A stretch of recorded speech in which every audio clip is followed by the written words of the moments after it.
what it has to do with Sudan and here today.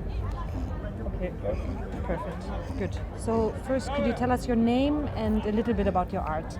Yes, my name is Hassan Musa, and I'm a Sudanese artist. But I live in the south of France for more than 30 years now. But I keep going regularly to Sudan. This is why Sudan is always present in my everyday life. What was your proudest moment as an artist?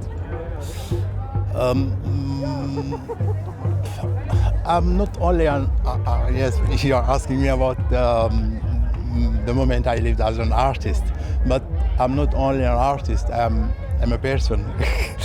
And as a person, I take care of my children, I take care of my wife, my family, my sisters, and I watch the TV and I see what's going on in the world, and all these things together affect my art practice.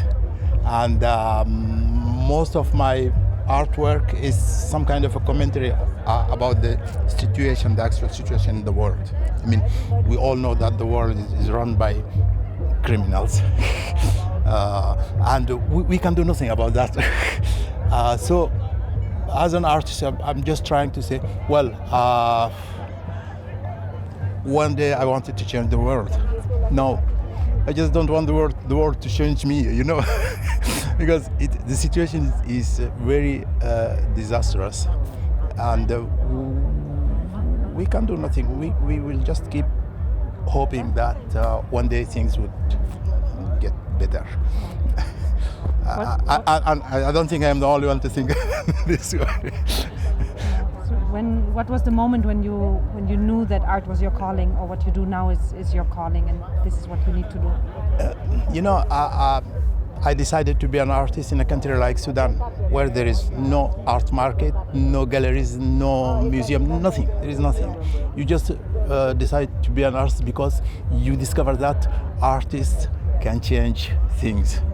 So you start working as an artist among persons who never heard about art or about anything. I just studied art at the art school, and then when I came out of the art school, people started calling me, you finished the art school, then you are an artist.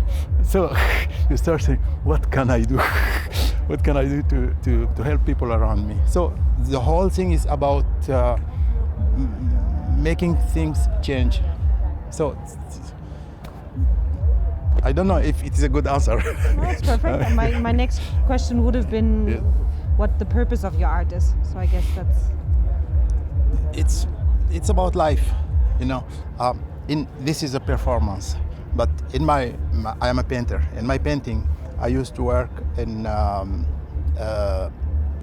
printed fabrics. Mm-hmm. So when you work on printed fabrics, you work on the art of another artist. So it's some kind of allegory of life, because when you come to the world, everything is done. Language is done, art is done, music is done, everything is done. So you start, well, what am I going to do? So you said, well, maybe I will just try to walk on the marks of those who were there before me. So you start following artists, and you said, well, I'm part of a tradition that contains other persons. I was born in Sudan, but I keep thinking about people like Rembrandt, Rubens, and Michelangelo, and all these guys, and they are my family somehow. So I work with them, with their art, with their with what they did. So I'm sorry, I don't have a direct answer to because you have very precise questions. Yeah. Going from that, how do you feel living in France? How do you bridge being Sudanese and being rooted in Sudan with being a little bit French now? France, I came to France because I couldn't go to the States because everybody in Sudan wants to go to the States or to England. So I came to France because I have some friends who helped me coming to France. I even wanted to come to Germany. At the beginning, I started German courses in Goethe Institute. But the idea was just wanted to go out from Sudan to see other things.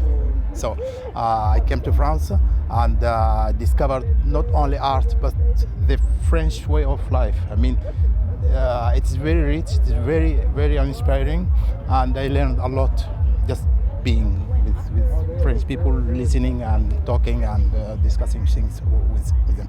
It could have happened the same way if I came to Germany or to, but I just have one life and I can't go everywhere. So it was a good experience, and I think if I have stayed in Sudan, my art would have developed differently. So, but I keep saying that it was a good choice to just leave Sudan and see the world.